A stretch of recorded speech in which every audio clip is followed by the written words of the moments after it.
उस पे हमें वर्क करना है कि किस ढंग से हम आय बढ़ा सकते हैं। हम लगातार कोशिश कर रहे हैं कि कर्मचारियों को तनख्वाह और पेंशन हम समय पे दे पाएँ, लेकिन कुछ दिक्कतें आ रही हैं बीच में। गवर्नमेंट हमें जो है ग्रांट भी दे रही है।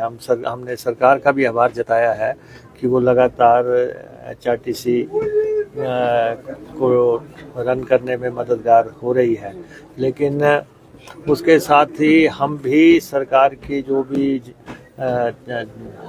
निर्देश हैं उनका पालन कर रहे हैं।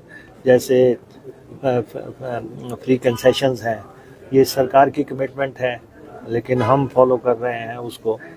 और उसके बाद अन इकोनॉमिकल रूट्स हैं जो कि घाटे पे रूट चल रहे हैं, और हम वेलफेयर स्टेट हैं, हमें लोगों को अपने गंतव्य स्थल पे पहुंचाना है, तो वो रूट्स का भी बहुत बड़ा घाटा हमें हो रहा है।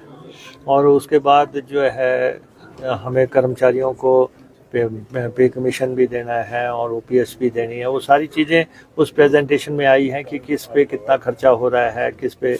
और हमें सरकार जो है लगभग 700 करोड़ रुपया के आसपास हमारे पर एनम दे रही है, और सरकार के निर्देश पे जो हमारा खर्चा हो रहा है वो 1000 करोड़ रुपए के आसपास है। लेकिन ठीक है, एक कॉर्डियल रिलेशन में हम इसको कर रहे हैं, क्योंकि हम वेलफेयर स्टेट हैं और यहाँ पे ना तो कोई हवाई सेवा है, ना ही कोई रेल सेवा है, और सारा दारोमदार बसेस पे ही है, और उसमें भी एचआरटीसी पे बहुत है।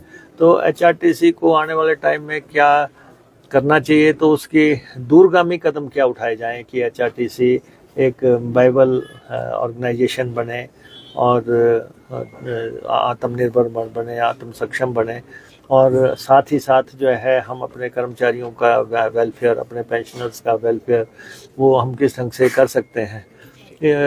तो ये बातें हुई हैं, और इसके साथ ही कुछ इश्यूज़ हैं जिन पे एचआरटीसी का प्रबंधन जो है बोर्ड ऑफ डायरेक्टर से जो है इजाज़त मांगता है।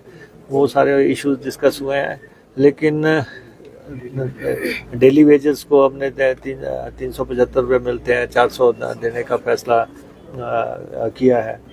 तो दूरगामी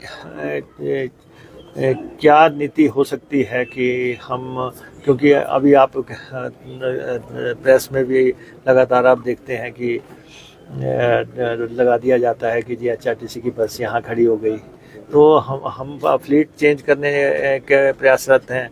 अभी हम लगभग 297 इलेक्ट्रिक बसेस का हमने टेंडर कर दिया, फाइनलाइज स्टेज पे हो गया। कंसेशंस को लेकर भी अलग अलग बातें चल रही, क्या वो जारी रहेंगी जो आपकी कमिटमेंट्स हैं? नहीं, देखिए, ये तो अभी तक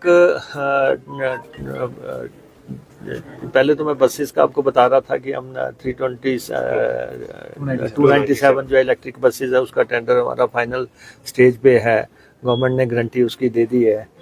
तो उसके बाद हम 25 इलेक्ट्रिक बसेस एक अलग से एचआरटीसी ओवर एंड अबव इसके एचआरटीसी खरीद रही है।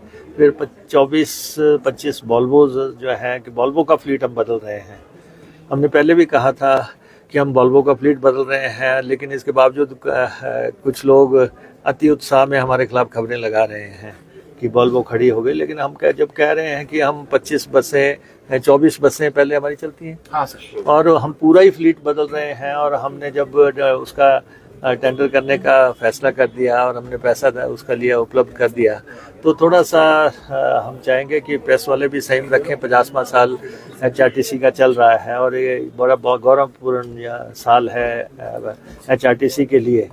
ये ऐसे ही हम जहाँ पे बड़ी बस चलती है हमारी, कोई 42-47 या 52 सीटर बस चलती है, उसकी जगह जहाँ पे ज़रूरत है वहाँ पे हम टेम्पो ट्रैवलर को वो कर रहे हैं। तो 100 टेम्पो ट्रैवलर का टेंडर भी हमने कर दिया है। और उसके बाद 250 डीजल बसें भी हम खरीदने जा रहे हैं। तो प्रयास लगातार चल रहा है। आप देख रहे होंगे सबसे वाइब्रेंट बोर्ड है ये, और इनोवेशंस के लिए लगातार कदम उठाए जा रहे हैं, और हमारे सारे बोर्ड ऑफ डायरेक्टर्स लगातार आ रहे हैं और सब चिंतित हैं। हम ड्राइवर्स की भी भर्ती कर रहे हैं, हम कंडक्टर्स की भी भर्ती कर रहे हैं, तो कदम उठा रहे हैं। तो बाकी ऐसा है कि मैं तो आपकी बिरादरी का आदमी हूँ। मैं ये जरूर कहना चाहता हूँ कि हमारे से भी जल्दी चलने की कोशिश मत करें कि इन्होंने कंसेशन हटा दिया। और एक बुलेटिन तो चलता ही इसलिए है, सिर्फ जो है HRTC को बदनाम करने के लिए।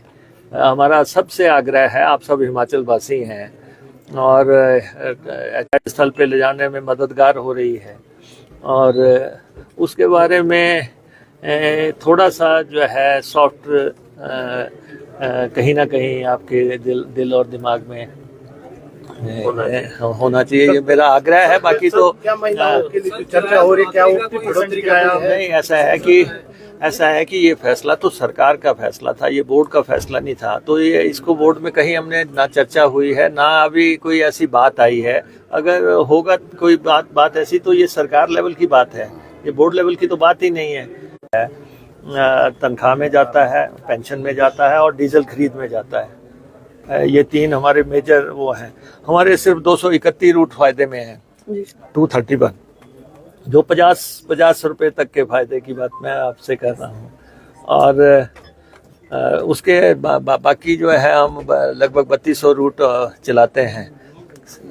मेजॉरिटी घाटे में है, लेकिन हम इसकी किसी को शिकायत नहीं कर रहे हैं, क्योंकि हम उस पर वर्क कर रहे हैं। और हमारे MD साहब ने आज प्रेजेंटेशन दी है, काफ़ी लेंथी प्रेजेंटेशन है हर पहलू पे, कि हमारे खर्चे क्या हैं, हम क्या कर सकते हैं, क्या किया जा सकता है, दूरगामी क्या नीति हो सकती है HRTC के लिए, उस पे पेपर वर्क चल रहा है। घाटा अभी तक हम माने HRTC रहे हैं, वो हमारे साथ कोऑपरेट कर रहे हैं, और हम भी कोशिश कर रहे हैं कि किसी भी ढंग से हम जो है उनके जो ड्यूज़ हैं उनको किस ढंग से हम दे पाएँ, कहाँ से हम पैसा अर्जित कर सकते हैं। तो कुछ तो कदम उठाने ही पड़ेंगे। अब बोर्ड की मीटिंग हो रही है, अब कोई कह रहा अपने बुलेटिन की सैंक्टिटी के लिए शाम को घोषणा कर देते हैं कि आज महिलाओं को भी हटाया जा रहा है, आज किराया भी बढ़ रहा है। वो उनको मुबारक है। हम in the best interest of the state काम कर रहे हैं। ये दोनों फैसले आज नहीं हुए हैं। करने का मजिस्ट्रेट ने जो है रिक्वेस्ट भेजी थी, तो इसलिए हमने उसको रोका है। हमारी चल रही है बस सर्विस, लेकिन अगर क्योंकि उस पर्टिकुलर बस के लिए हमें रिकमेंडेशन आई है, तो हमने रोकना पड़ा है। कंडक्टरों की नियुक्ति आदेश HRTC खुद करता था, लेकिन स्मार्ट कमीशन से भर्ती हुई है, और कुछ दिनों में ये जो है